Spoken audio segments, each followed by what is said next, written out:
Happy Easter. Easter is such a massive moment of the year, and I say to everybody, Happy Easter. I wish you, your family, your friends, your colleagues, all the very best. Be safe. That's what's critically important. It's such an important time of the year. For those of Abrahamic faith, we've come out of Lent and we've come out of Ramadan, and both are huge moments of sacrifice. I try to make the distinction to people that this period in which it is that we understand that our Lord Jesus Christ, his death and his resurrection are fundamental to the Christian faith. That's what separates the Christian faith from others. But I think in all practical terms, there's so much that we can learn from this period. And I always point out to all my friends that even in Islam, Jesus is a prophet. And actually his mother, Mary, was mentioned, I think, more in the Quran than even in the Bible.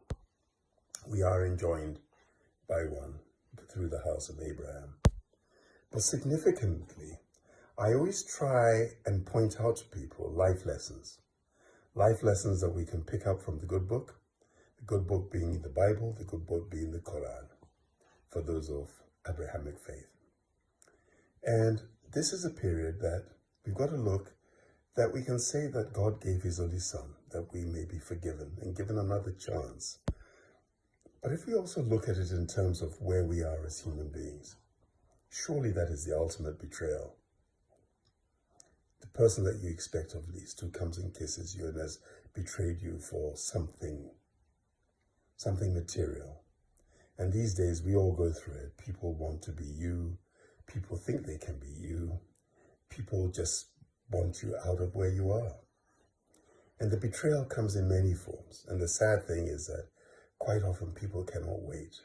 The natural order of things where your term ends, or you pass away, or you choose to step down from something. And I think that when you look at what happened over this Holy Weekend, that started from a week earlier to Good Friday, what a peculiar name, right the way to Sunday and the resurrection. There are so many things of symbolism that we've got to look. And I think we need to look at ourselves, the people that we move around with. What do we stand for? What are our beliefs? Biblically, and through the Quran, through the good books, we should stand for something. And it is our spirituality that should take us through. Today, Easter, I always ask people to reflect.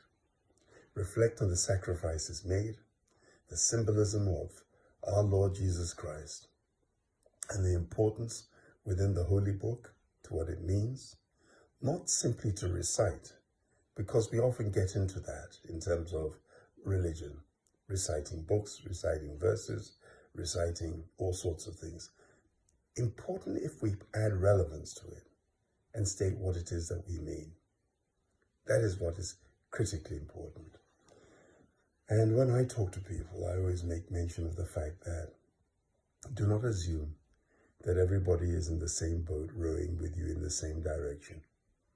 There will always be people who will go to church with you, kneel with you, and then betray you. The same people who will leave a church and not think about the less fortunate. This Easter, let us reflect. Reflect on the sacrifices and the symbolisms of Jesus Christ, who rode on a mule, who was simple, who did not value material things, who made statements that we have seen in the good book attributed to many. Do not cast the first stone.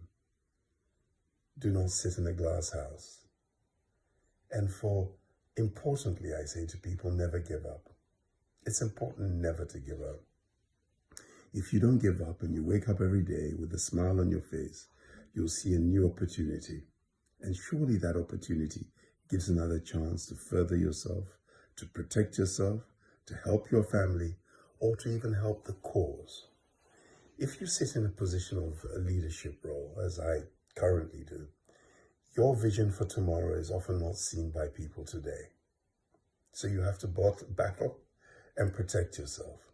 Make sure at all times, as it begins to unravel, the people sometimes may have a worry about the vision, but if they believe in you, then it's only a matter of time that they'll see the changes that you're bringing and what you endeavor to achieve. You can do it the same as well. Because in life, leaders do not lead alone. They're part of a team of other leaders.